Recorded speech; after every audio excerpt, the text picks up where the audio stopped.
All right, resume.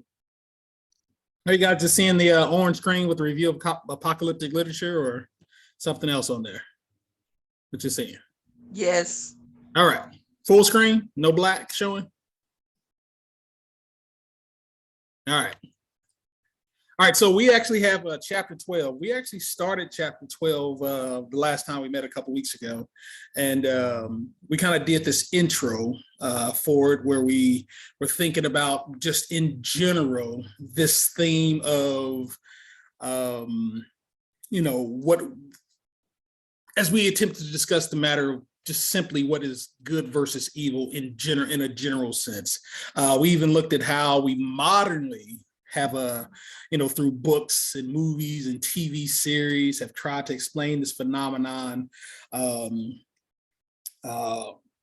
explain, good versus evil basically in our time and in our culture. How is that thing familiar to us? This is what John does in chapter 12. He certainly in his time living in what we call a Hellenized world that is a heavily Greek and Roman influenced culture, which was completely different from the ancient Middle Eastern kind of way of thinking of the time. But he draws on a familiar story in the ancient world of a woman giving birth and an enemy looking to destroy that child or destroy her offspring. This is that theme of what we call the cosmic battle, or I mentioned as the cosmic battle. I kind of gave a definition for that a couple of weeks ago. This is again what we find in chapter 12, and John uses it to give his audience an explanation for the suffering that they are going through, that they are about to, are experiencing now or will experience in the future, up until the very last day, as we've been trying to understand it here. All right. So again, that's something that should be familiar to us. And let me move this out of the way real quick. Excuse me. Here we go. All right. Now, John has come to the conclusion of all things, in the end of the trumpets, but he's also done the same thing in the seal judgments as well. Both of the seals and the trumpets are pictures describing the defeat of evil.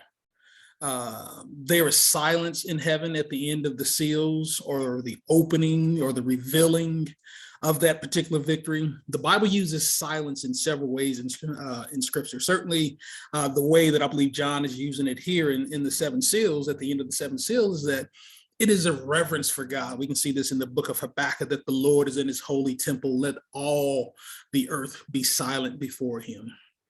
Also, but you see it as a symbol of death, of course, and that of hell, or what the Hebrew would have called Sheol.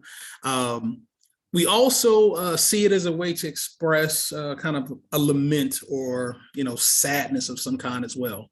But again, John, I think, is using it here as a way to show that victory has come about, just as what he has done also in the trumpet judgments as well. John's dream vision reuses a number of these things from the Old Testament. Remember, the best way to understand the 66th book of our Bible is to have a good grasp and understanding of the previous 65 books. Again, we see silence in a number of books that are relevant to our study of the book of Revelation. Certainly my intention is not simply to go through and quote mine different parts of the Bible to prove my point on this, but I do want to show you a few of these scriptures that I think are relevant. Certainly we see here Zechariah 2:13, be still before the Lord, all mankind, because he has roused himself from his holy dwelling. Also Isaiah 1, be silent before me, you islands. Let the nations renew their strength. Let them come forward and speak. Let us meet together at the place of judgment. And of course, in Revelation chapter 11, we kind of see the same theme kind of tied into that the kingdoms of this world are become the kingdom of our Lord and of Christ, and he shall reign forever and ever. The tie-in to the end, or the culmination of both the seals, silence, and the final trumpet, we can see in that it's preceded by, let me see if I can go back real quick. It's preceded by this There's 144,000. Let me pull my little pointer out here real quick. You can see that as I kind of have it here. Hold up, wait a minute, let me put some Jesus in it on both sides. But again, we have this 144. They're revealed in the seals, and then their purpose is kind of revealed, that of the trumpets. But nonetheless, the people of God, that is the army of God, which is kind of wrapped up in this figurative number of 144,000. It is certainly an army. Again, John hears the number 144,000, but when he actually turns and sees what that number represents, he sees this vast army led by the slain lamb, and it was the number so vast that no one could count it. Which again, that is the people of God. That is the people of the Lamb, again, who leads them. And Paul in the 9th chapter of Romans says, I wish I could be cut off from my brothers, that is the people of Israel, ethnically. Theirs was the adoption and the sons and the covenants and the law, the temple, the worship, and the patriarchs from which the human Christ came. That is something that is certainly important. But Paul goes on to say, but he goes on to say, for not all who are descended from Israel is Israel. He goes on to clarify that just because one descends from Abraham does not make them part of that remnant that will be saved in the end. It is God's mercy in those who by faith obtain the righteousness of God. Revelation shows us a picture that the Israelization of the world, that's a fancy kind of word there. I don't think it's a real word, but the Israelization of the world has succeeded. Not Israel, again, ethnically, but Israel spiritually. That involves us as the church. Not Israel outwardly, but inwardly. Not Israel genetically, but Israel by faith that we are. This is what the prophet Jeremiah spoke of when he talked about the true purpose of the temple. When he was accusing Israel, it was to be a house for all people where they could come and bring their sacrifice and worship the one true God of all creation. But again, the priest of that time, they had made it, he said, a hideout for robbers. And of course, Jesus trafficking in that same phrase says about the temple and the Pharisees, Matthew chapter 23, that you have made it a den of thieves. But again, this was supposed to be a new temple. And we see this new temple language coming as we've been talking about the book of Ezekiel and also the book of Zechariah, when the city and the temple were measured. It's the same thing where the people are made new. They have new flesh and new hearts. Kind of think about if you go back and read the book of Ezekiel, I think it's chapter 36 or so, about the valley of dry bones, that all that comes back together. But again, it's something that the breath of God does. Again, that is what makes us new. So when we talk about this 144,000, even though it gives this census of these 12 tribes, it really is about the Israelization of the world. It is both believing Jews and believing Gentiles, pictured in this engrafted vine, this wild olive tree coming together into one tree. Certainly it figures Nicodemus. Remember, Nicodemus comes to Jesus and says, hey, what must I do to be born again? Or how can I be born again? But again, he trusts in Jesus. And also we can involve him here, Cornelius, the centurion, the Gentile centurion who believed. And when Peter is showed the vision of rise up, kill and eat, and then goes down to Cornelius' house, and his family, his household receives the Spirit just as they did on the day of Pentecost. Ephesians 2, 14, 17, it says, for he himself is our peace, who has made us both one and has broken down in his flesh the dividing wall of hostility by abolishing the law of commandments expressed in ordinances, that might create in himself one new man in place of the two, so making peace, and might reconcile us both to God in one body through the cross, thereby killing the hostility. I think I may even have that here Yeah, notes here. So again, these scriptures here point to, again, this Israelization, this dividing wall that kept Jews from Gentiles. Remember, in the court around the temple, that you had the Gentile court where they had the bazaars, the money changers, but the Gentiles could not go beyond that point. Then you had the court of women, court of the Jews, and then of course the court of the priests, which of course, if you brought a Jew, and of course Paul is accused at one point of bringing someone, a Gentile beyond the Gentile court, but is this coming together as one people, a true Israel, not again one ethnically, and again, I don't want to get lost in what the Hebrew Israelites believe, and the Black Hebrew Israelites, I should say more specifically. But again, we see this in Galatians 3:28. There is neither Jew nor Greek nor slave nor free nor male nor female, for you are all one in Christ Jesus. I mean, this is the point of all this. God has united us into one society. That is what I mean by the Israelization of the world. That is what the gospel message does. It brings us into the family of God when we trust in faith in what Jesus has done for us all. God does not have two distinct people, Jewish and people that are Gentiles that have come into the church. No, he has one people. And of course, you will hear people talk about replacement theology, that, as a polemic, as a dismissal of, this particular thought that I'm expressing. It's meant to say, Jewish people will always be God's people and the church is something else. But no, God does not have two distinct people. He has one people, a new church that involves, again, both Jew and Gentile, slave, free. For in one spirit, we are all baptized into one body, whether we are Jews or Greeks, slave or free, we are all given one spirit to drink. That's the point of all this. This is the pattern we have laid out. This is the pattern that John himself has laid out in the book of Revelations for us, in these two septiform visions that we have here. Septiform meaning seven. Again, the seven seals and the seven trumpets. They all conclude basically in the same thing, the victory. But then again, the people of God are here featured. Thus far, these two sets of visions don't truly read like an almanac, as I've been saying, where they count the number of dead and the number of sea creatures that die, and the number of ships destroyed, and how much land is lost, and how many stars fall from heaven. That's not the point here.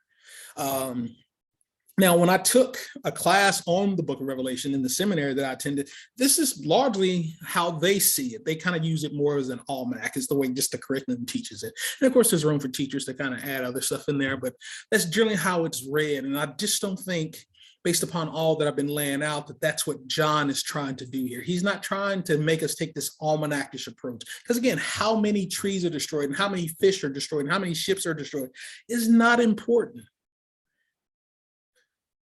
It is about these end time saints who are saved. Not just the end time saints, but just saints themselves. And of course, we are in the end times, but that's been happening ever since Jesus has come. Certainly, there will be havoc in the world, and certainly these trumpets and seals show us that there will be havoc. This is a point that John continues to make as we see this in real time.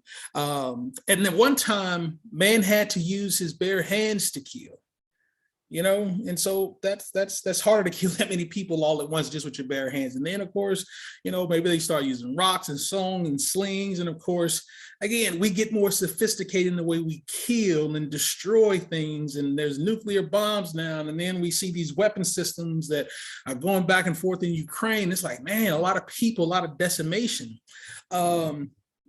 And of course, we see the issue with guns in America. And yes, that is a part of what John is writing. I mean, not specifically about America, but just destruction. Havoc is part of this thing. It is a characteristic of mankind wanting to conquer and peace taken from the earth and inflation, as we're seeing with gas prices. This is the world that we live in. But despite all of that, and I know at this point, this is where this is something that the rapture theory tends to try to kind of bring about that, hey, that as the havoc increases, excuse me one sec. That as the havoc increases, that is a sign that Jesus is about to come and rescue and rapture us and snatch us away from the world. But that's not John's message. That's not what John is really teaching here. I am personally concerned with any interpretation of the scripture specifically that removes the church from its work in the world to call men to repentance, no matter how bad things get. It is through the witness of the church that Jesus continues his work to save the world and bring people into the family of God. And once he has decided, hey, it is enough, the souls, then he will say, all right, that's enough. God will, in a sense, say, go and get your bride. And that is the culmination of all things. Amen. Let's see here. All right. So what we now have, what I want to do now is then just kind of jump back to chapter 12 and reread it, even though we kind of read it just all the way through a couple weeks ago. I want to go ahead and just reread it and actually kind of do an expositional study on each part here. Let me change my screen share. I'm gonna go away from this and just go to a Blue Letter Bible Online here.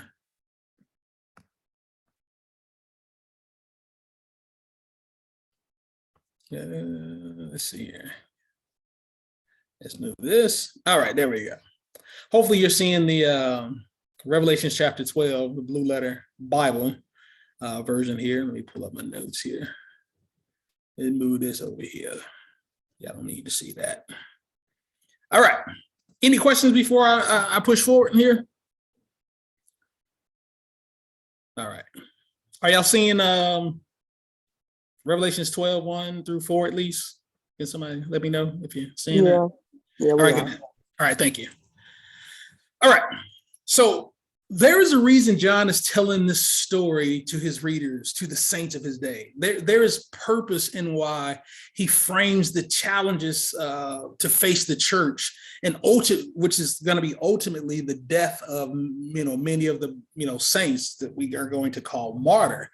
It's easy for us to forget that absent these reminders, that there are forces at work in the world that go beyond simply flesh and blood.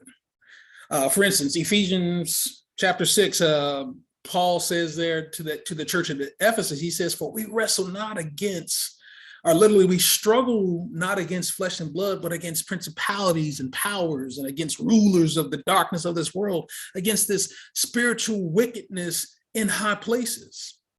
Paul also goes on to say there that because of this, take for yourselves the whole armor of God that you may be able to withstand in that evil day. Again, having done all to stand, keep standing or stand therefore. This is the same church in Ephesians, at Ephesus that John himself writes to, John the Revelator here, where he tells them on behalf of Jesus, they had forgotten their first love and to go back and do their first works again, or Jesus would come and actually remove their lampstand.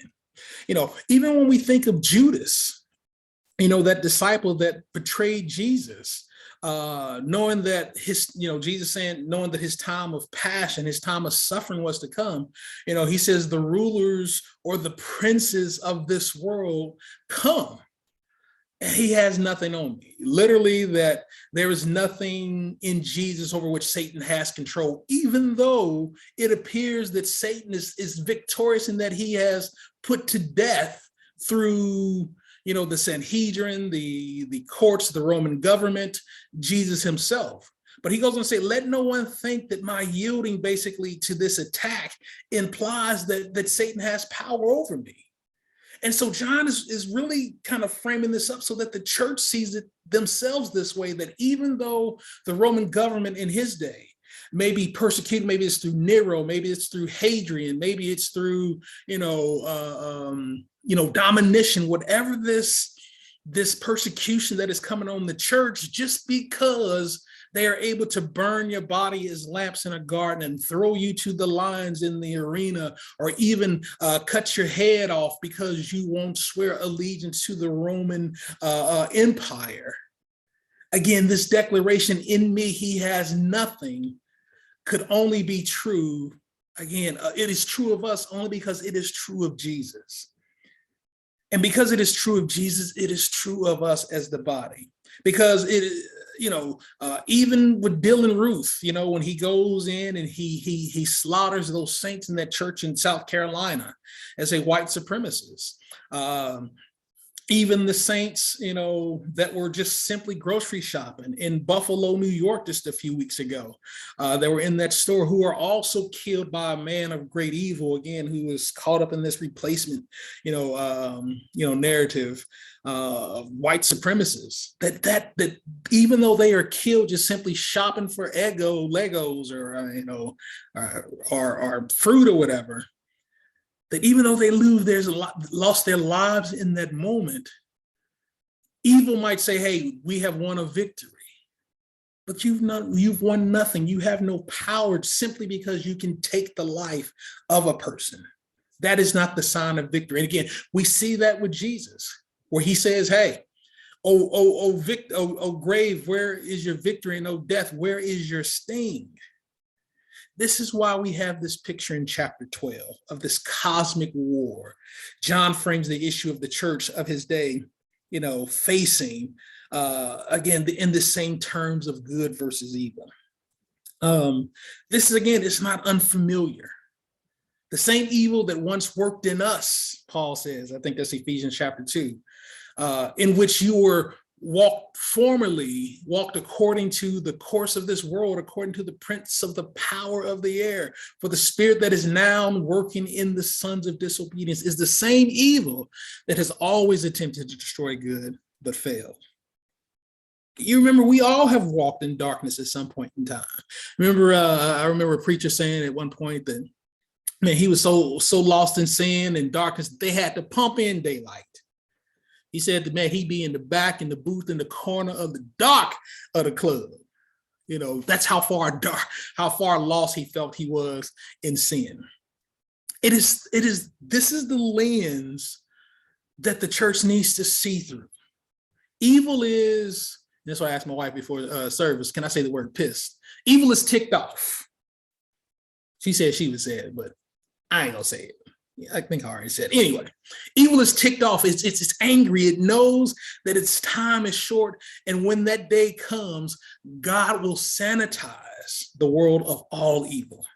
That is the end. That is the eschaton. That is eschatology. That is the end of the age that we often call the end of the world if we understand it in a biblical sense.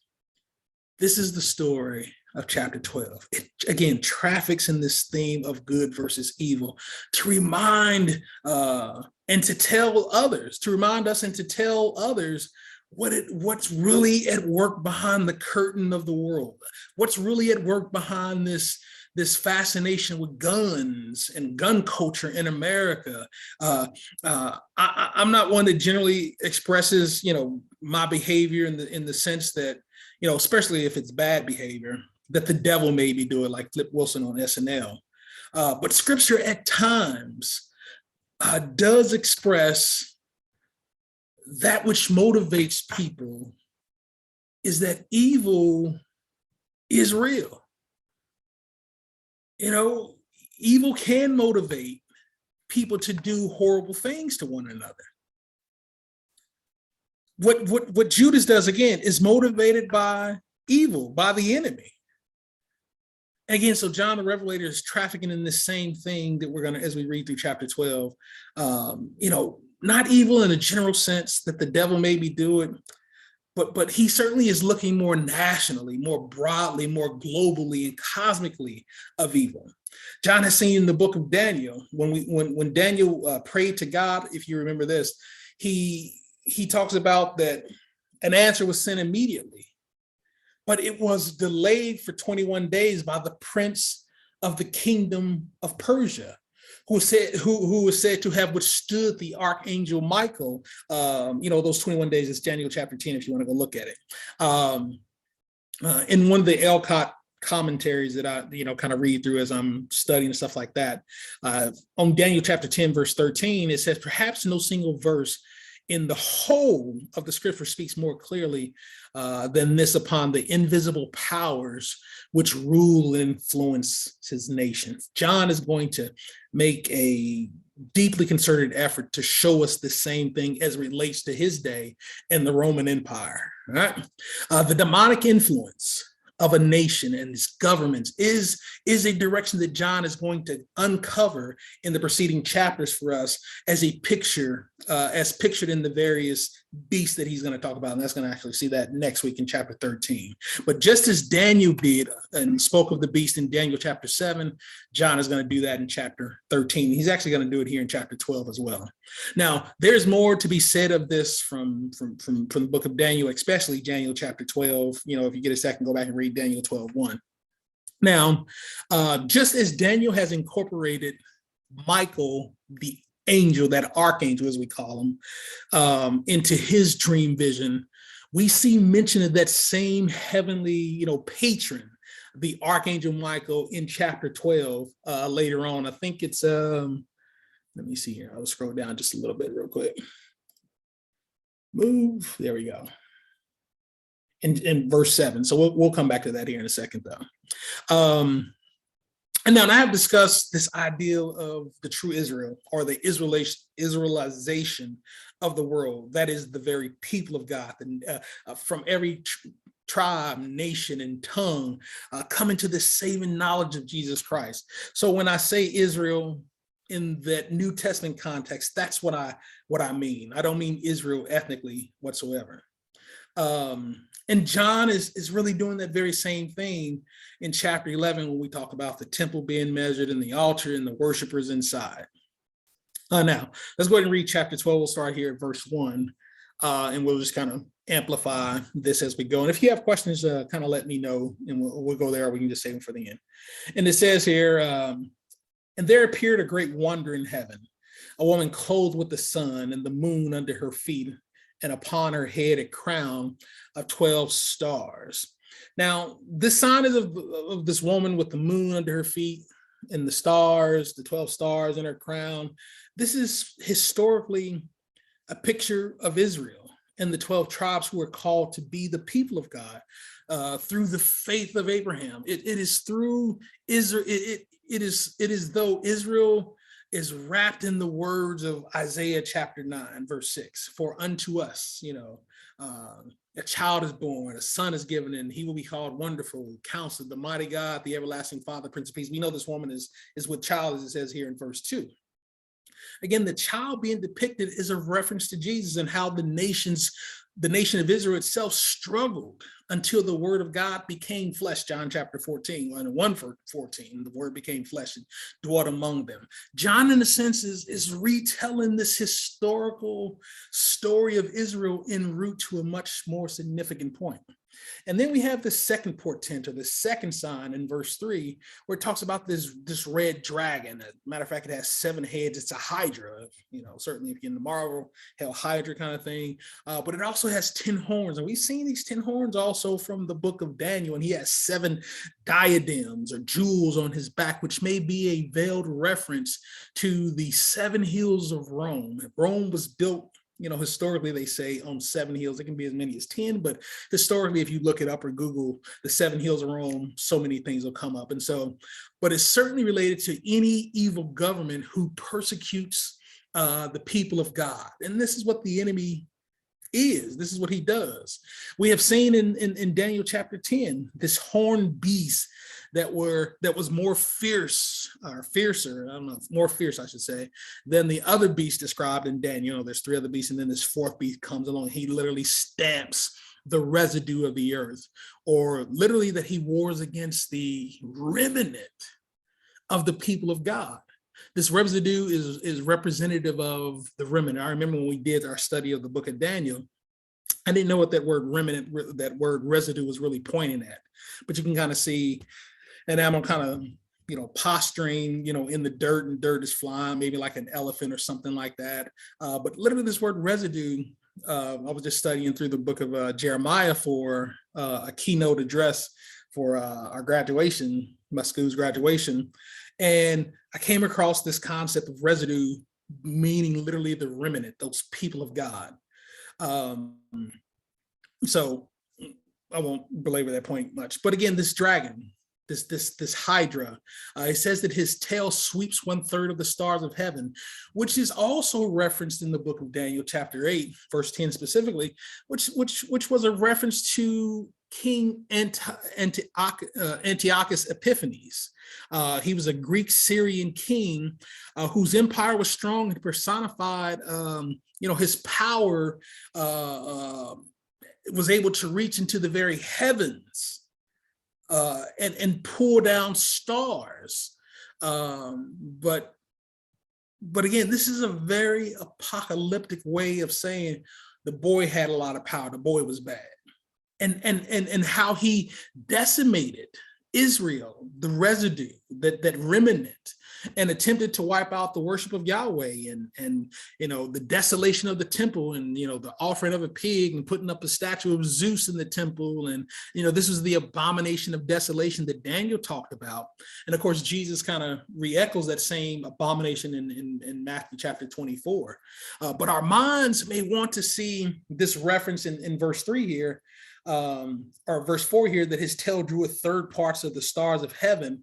Our minds generally will want to, just because how we've been kind of raised and taught in church, that this is a reference to the fall of Satan and him taking so many angels, or these angels that become fallen angels, or his demons. But this is not how Daniel uses this reference.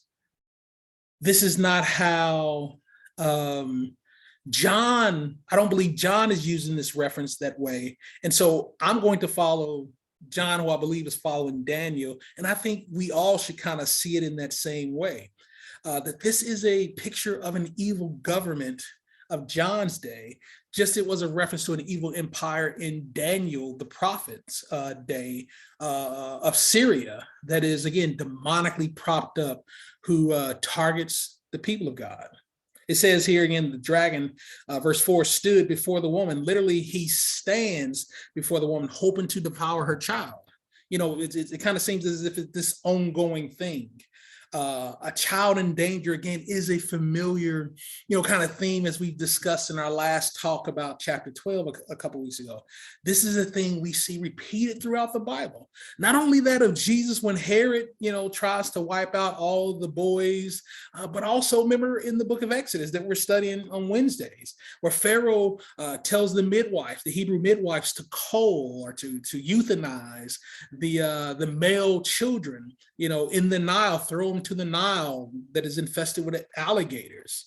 Also, a lesser known story, maybe for some of us, involves, it's in the book of, it's in the book of Kings, I think. But it's about, if you remember Ahab, King Ahab, and his wife Jezebel. Those are just bad names altogether. But they had a daughter who was named Athaliah, who was married to King Joram. She literally, when King Joram is assassinated by Jehu, she literally has her family, all the males that would have been in line of succession for the throne, she has them murdered. But she misses Joash, who was hid away in the temple and raised by the priest. I want to say his name is like Jehoiada or something like that. But again, she tried to wipe out, evil tried to wipe out a child, to prevent, later on their own demise. We can see the same theme also, and I think my mom may have mentioned this a couple of weeks ago, that of Eve, and her seed in many ways, which is said there would be enmity between the serpent and then her offspring, and he would bruise their heel, but his head would be crushed by her seed. This is more of a historic retelling of the story of Israel, which John is showing is also true of the church, as he sees it in his dream vision. Now Rome was set to do the same, as Assyria and as Athaliah and as the Pharaoh and as the enemy himself, that serpent, which we're going to see. John says this is who that serpent was. Again, Rome was going to play the role at that time of the serpent, the Antichrist, who would also attempt to feast on this child or on this thing that is ultimately going to destroy them. Like before, each time the enemy's efforts are ultimately thwarted, he does not succeed.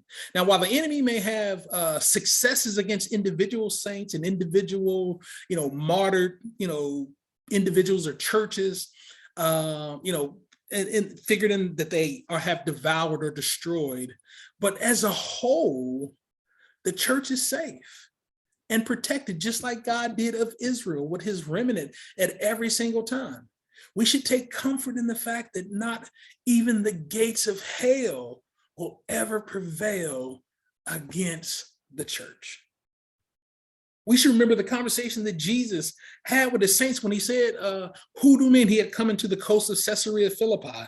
He says, who do men say I am? Then he asked pointedly, who do you say that I am? And of course, Peter standing up, you are the Christ, the Son of the living God. And upon, Jesus said, the Spirit hath revealed it to you. And upon this church, upon that rock, I will build my church, upon that revelation. Now, as we look here at verse 5 in Revelation, let me see, scroll down. As we look here in verse 5, it is definitely a reference to Jesus. The Lord sits king forever and ever. And again, think Isaiah chapter 9. Once again, go back and kind of read that. Verse 6, the woman, Israel, as it is mentioned here, but she is fled to the wilderness, and there's a place prepared for her. She's preserved. But what is true of Israel is also true of the church, the Israelized church. She is protected 1,260 days, which is, again, we've seen this apocalyptic number so many times in the book of Revelation thus far, which is just 3.5 years. We've seen, again, this half of 7, a lot in this book, and we can, again, go back to chapter 11 and we find more. Also, verse 7 here, where it talks about, we've talked about Michael, as I mentioned, the warrior. Once again, Satan and the masters of evil are defeated.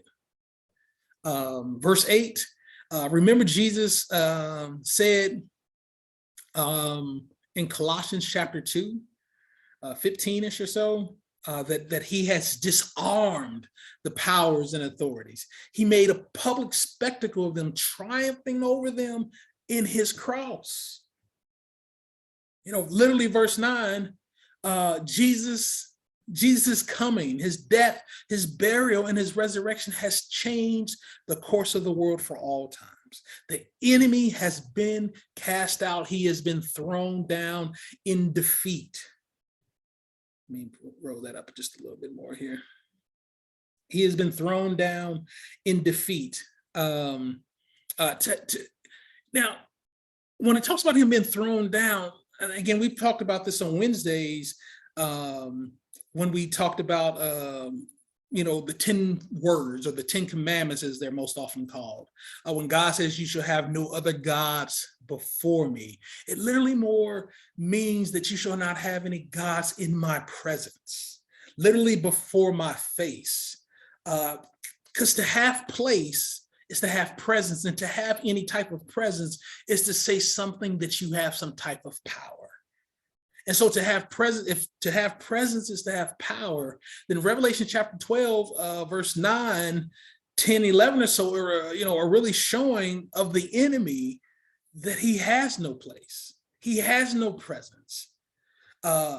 Satan has been ascribed at times as having, I kind of butchered that, but to have, let me slow down, to have presence is to have power. And in Revelation chapter 12, John says, what presence Satan may have had or been ascribed to him at times is no more. Remember when he says he leads Jesus on the mountaintop, and he says, hey, he's kind of, hey, if you will bow down and worship me, I will give you all these kingdoms and whatnot like that. That's gone. Literally, Jesus gave Satan that work. I hope you understand that kind of cultural, phrase, you're going to get this work. Literally, he has been defeated. I don't know about you, but I love to see when bullies get it. I was talking to my godson just the other day about being in high school. He's actually going to high school next year, or this upcoming school year. He'll be a freshman. I was just talking about bullies and school fights and stuff like that. And when a bully runs with his tail tucked between his legs, because he has been vested, he has been defeated, it does something to me. In the movie, The Christmas Story, when Ralphie, kind of the main character, boy, you'll shoot your eye out. When he whooped that redhead kid that had the braces that was in the freckles that was bullying everybody, man, when he whooped that sucker's tail, I know he was cussing that sucker out. He was saying all kind of physical, and everybody tried to pull him off of him. He pushed them off and keep whooping that boy. So that boy was blood. I'm telling you, I absolutely love that scene in A Christmas Story. But again, this is the reality that John is trying to show about Satan himself, that he has been defeated. He has been, knocked off his mountain, so to speak, and that what ground he did have, he has lost. This is the reality of the kingdom of God, which we've talked about at length in our study of the book of Matthew, how it is now and not yet. Certainly there is certainly more to come of the kingdom, but one thing we have to realize, that Satan has been defeated and that Christ is victorious.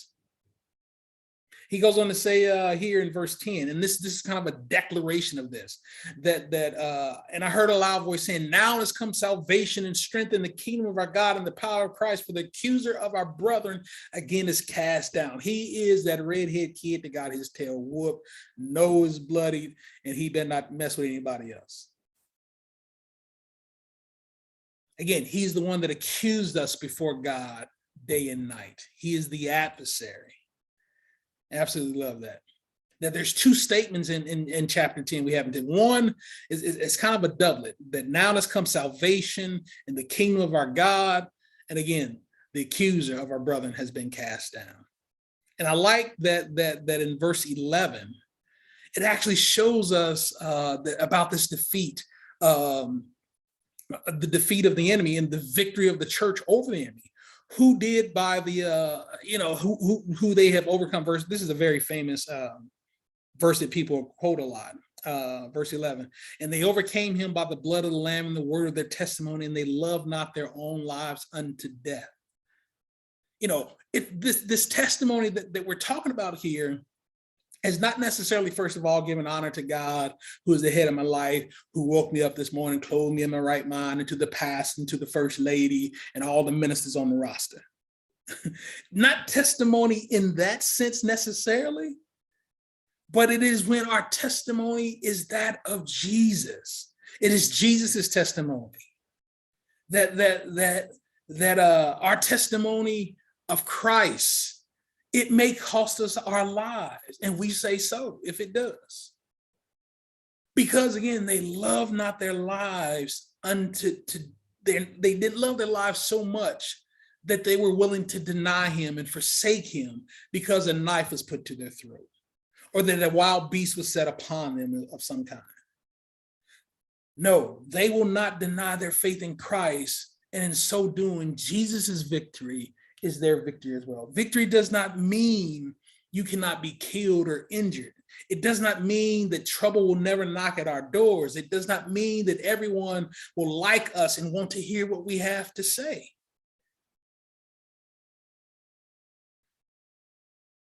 Now, does that mean that, first of all, giving honor to God, that type of testimony to the head of my life is unimportant and useless? Absolutely not. That is certainly useful. You live this testimony out loud.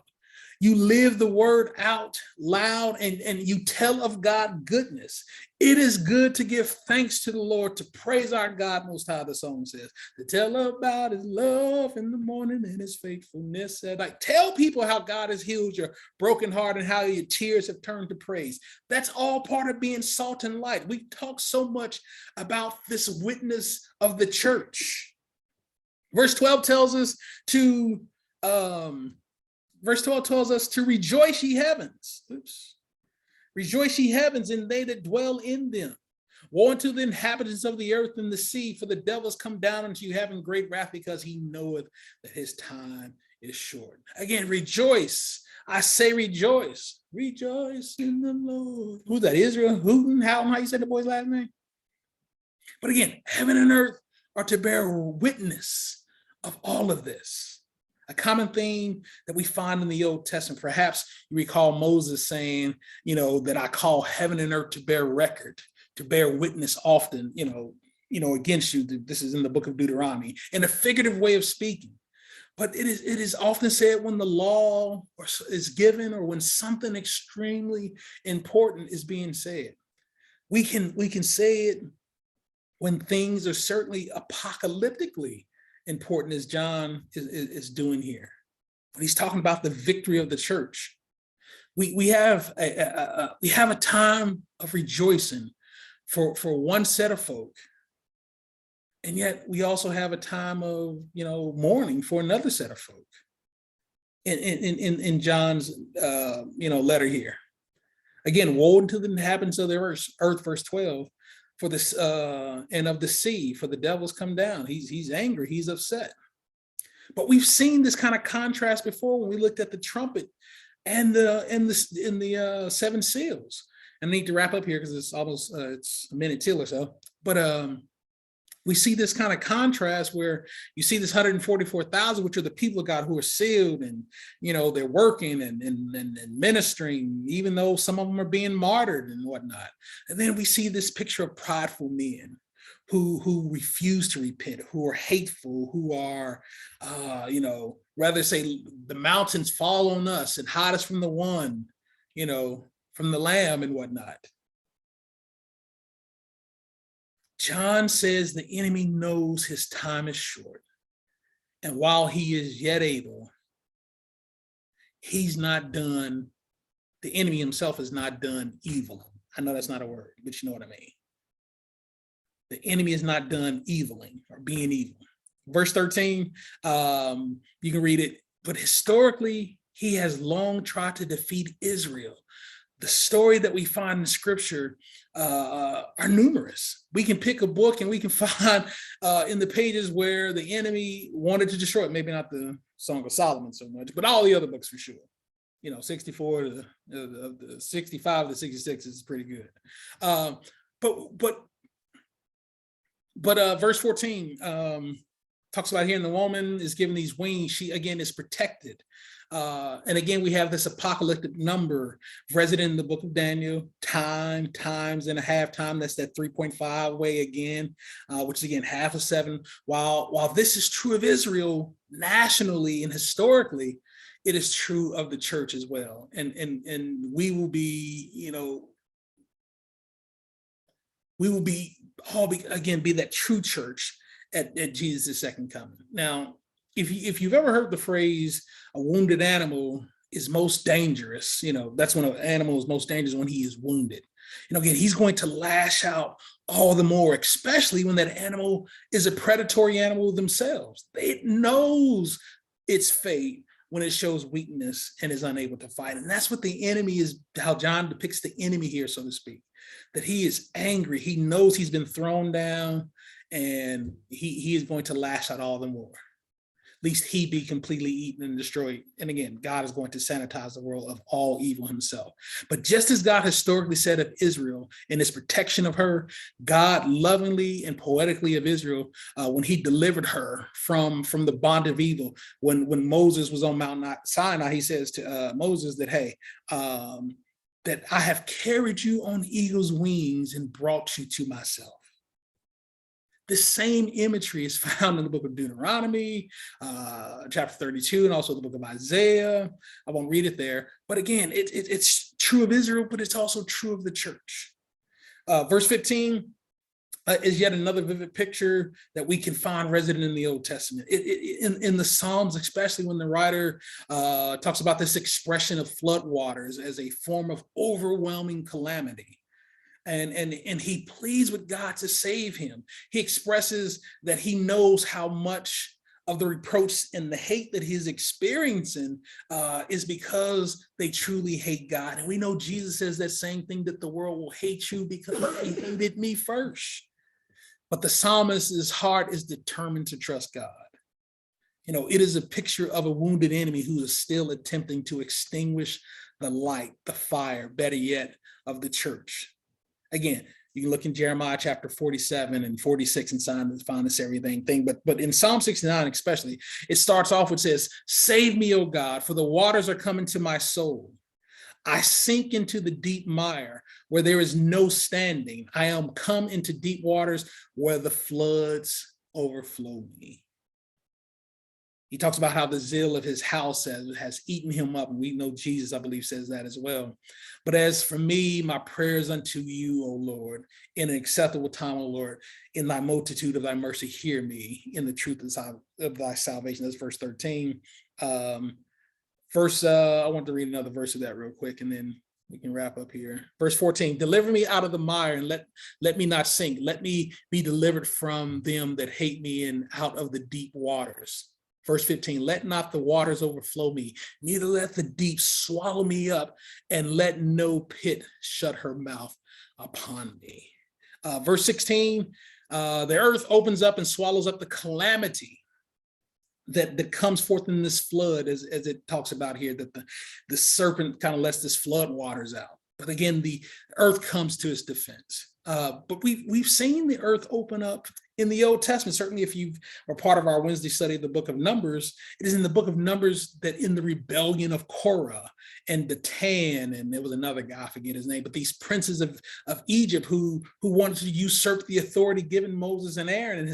And again, once they were judged and Aaron and God says, "Oh, these are the people I want in charge," the ground opens up and swallows up Korah and these other princes that were involved in that. So again, God has preserved his remnant. And again, what is true of Israel is also true of the church. Make no mistake about it.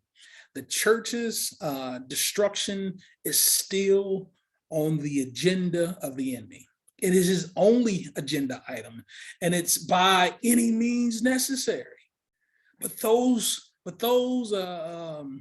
victories that the enemy believes he's getting, maybe it's a church sex scandal, maybe it's a church shooting, or maybe a mega church minister falls or something like that, or it's the arrest of a storefront preacher, heard them talking about Papa doing some storefront preaching, talked about saving souls and all the time leeching, dealing in debt, all in the name of the Lord. The mama just hung her head and said, anyway, but again, even in all of that, the gates of hell will not prevail. Verse 17, "He could not prevent the coming of the Christ, and he cannot prevent the victory of the church that we have in Jesus Christ." He can't stop it, but I need to scroll down so you can see that real quick. And I think that's the last verse. 18, rather. "And the earth helped the woman, and the earth opened her mouth and swallowed up the flood, which the dragon cast out of his mouth. And the dragon was wroth with the woman and went to make war with the remnant of her seed, which keep the commandments." He cannot, again, prevent Christ from coming. He cannot stop the victory of the church that we have in Christ. Literally, verse 17, where did 18 go?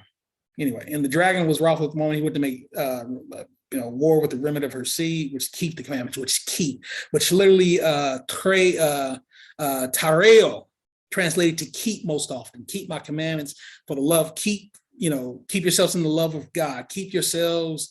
Again, it's even mostly translated keep, but it can also mean to hold fast. And we talked about that word in Greek called krato, which means to hold on no matter what. And so I'll stop there. Next week, chapter 13, we'll actually talk about the beast and the number 666, or 666 in sign language. So questions, comments? Let me stop my share. I know that was a lot. Went over about 7 minutes, but hopefully, you got something. Questions, comments, anything you want to say? Let me stop the recording. Yeah.